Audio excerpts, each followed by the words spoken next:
I'm Liliana Florido. I am studying telecommunications engineering at the Santo Tomas University. And this video is for my lecture of optical communication. So let's start. And today I would like to show you how to perform the Colladon experiment. This experiment has the purpose of imitate the behavior of the light propagation in an optical fiber. So for the experiment we will need some materials. The first one will be then a plastic bottle like this one. It could be bigger, but I think this one is perfect. Then we will need a container to collect the water, because we will need some water, and a laser like this one. And the next step will be then to make a hole in the bottom of the bottle. It shouldn't be that big because of the laser, so you have to compare both of them and see if the size is okay depending on your laser. So you can, as you can see, it's not that big. And then you have to fill the bottle with water, and when you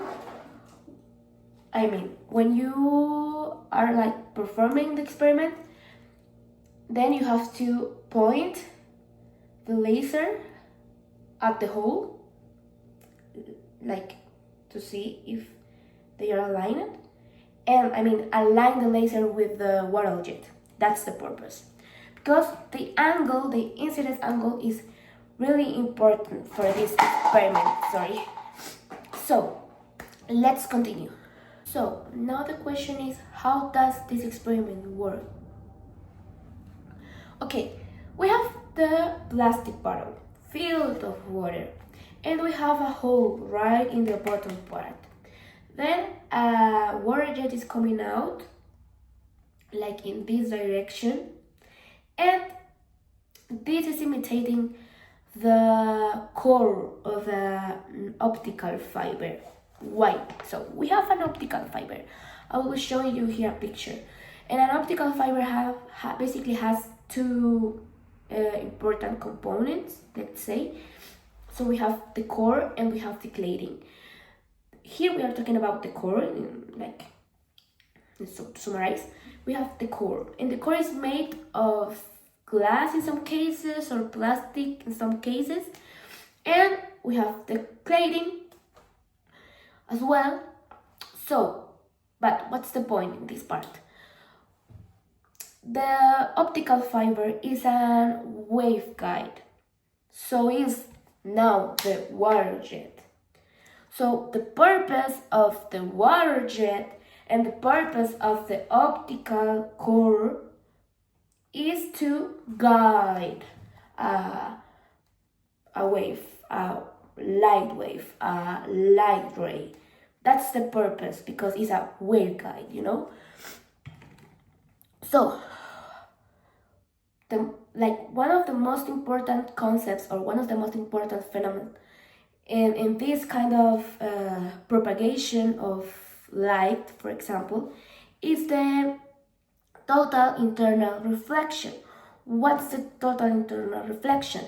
I'm showing you here a picture, but it's basically a light ray, which is like entering into a medium, and it's not like crossing, but it's like reflected.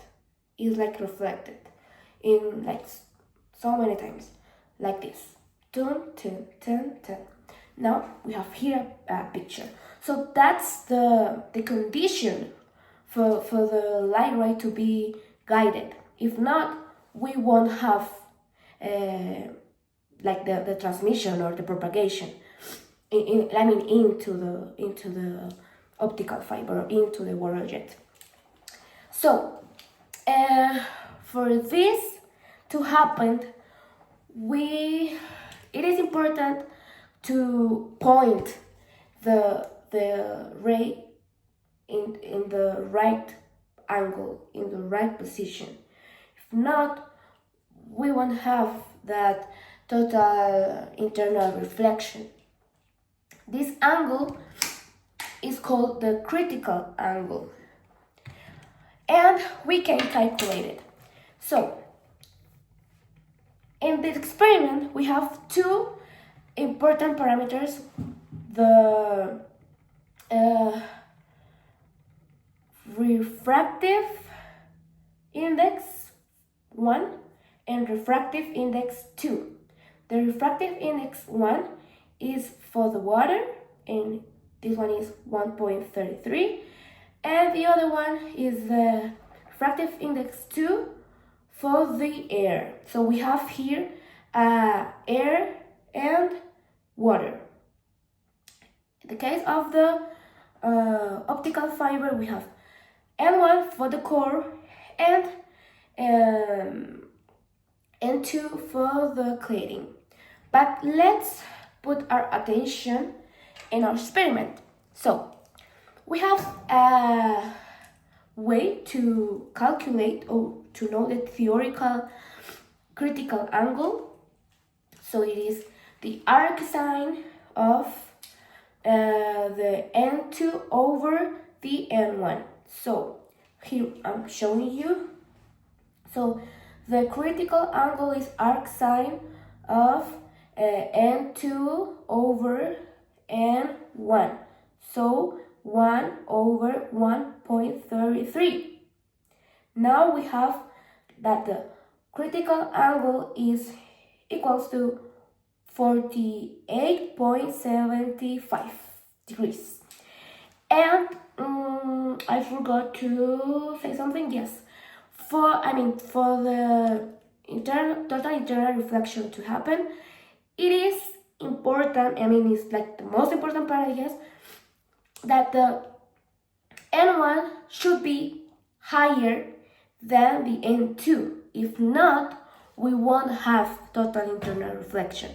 So in this case, we have N1, which is 1.33, and this parameter is higher than the one for the air, which is 1. So that's important to know. So the first time I performed the experiment, I made a hole not that pretty, not that smooth, but it is important. So please make a smooth hole, because the water jet needs to be like as much laminar as you can. Why? Because if the water flow if the water surface is turbulent and it is irregular and unstable, then it causes like changes in the angle of incidence in the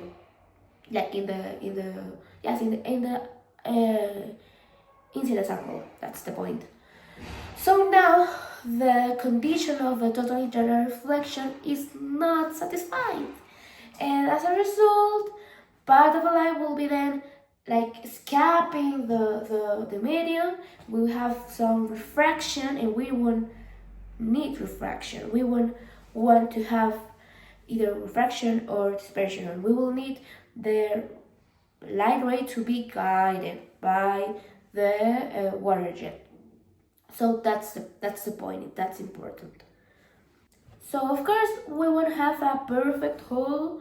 We won't have a perfect water jet either, but it is important to have a smooth hole. So now let's talk about the propagation modes. This experiment aims to imitate the fundamental mode. Yes, basically the fundamental mode is like only one mode into the waveguide, but there are some important parts.